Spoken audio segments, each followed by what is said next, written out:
अंतर्मनाचा वेध घेणारे news channel star city one.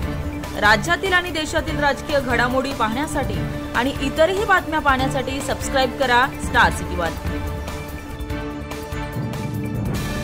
मनसेचा उमेदवार म्हणून की आमचा जाहीरनामा नसेल, आमचा वचननामा नसेल, लवकरच आम्ही पूर्ण कोकण पदवीधरमध्ये रोजगारनामा आम्ही आमचा जाहीर करू आणि पदवीधरांचं नेमकं पुढे होतं काय याच्याकडे आजपर्यंत कोणी लक्ष देत नाही, त्याची पुढे भूमिका कोणी मांडत नाही। विधान परिषद एकदा आमदार झाला तर 5-5 वर्षांनी नुसत्या आंब्याच्या पेट्या वाढदिवसाला पाठवून किंवा दिवाळी गिफ्ट पाठवून आणि दुर्दैवाचं असं जाहीररित्या बोललं जातं पदवीधरांच्या या निवडणुकीविषयी की इथे प्रत्येकाचे रेट ठरलेले असतात। हा पदवीधरांचा निव्वळ अपमान आहे आणि या सगळ्यांना बाहेर काढायला मनापासून या क्षेत्रात काम केलेलं आहे। मी आधी शिक्षण क्षेत्रात काम केलेलं आहे। पदवीधरांचे प्रश्न नेमके काय असतात हे मला पूर्णतः माहिती आहे।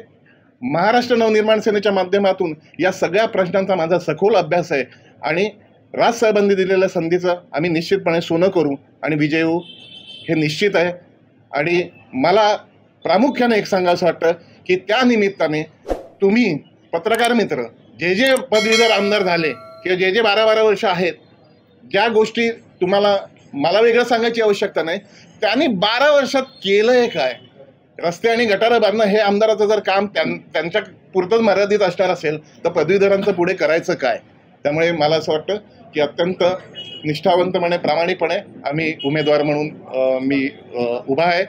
आमची नोंदणी मोठ्या प्रमाणात आमचे जिल्हाध्यक्ष अविनाश जाधव आहेत, शहराध्यक्ष रवींद्र मोरे आहेत, सगळेच कोकणातले आमचे जिल्हाध्यक्ष शहराध्यक्ष वैभव खेडेकरचे, आमचे माजी नगराध्यक्ष खेडचे, अगदी मीरा भाईंदर, पालघर, ठाणे, रायगड, रत्नागिरी, सिंधुदुर्गात पण आमचे मोठ्या प्रमाणावर काम नोंदणीचं झालेलं आहे। या सगळ्याच्या पार्श्वभूमीवर मला असं वाटतं की महाराष्ट्र नवनिर्माण सेनेच्या पारड्यात या वेळेला विजयाची गुढी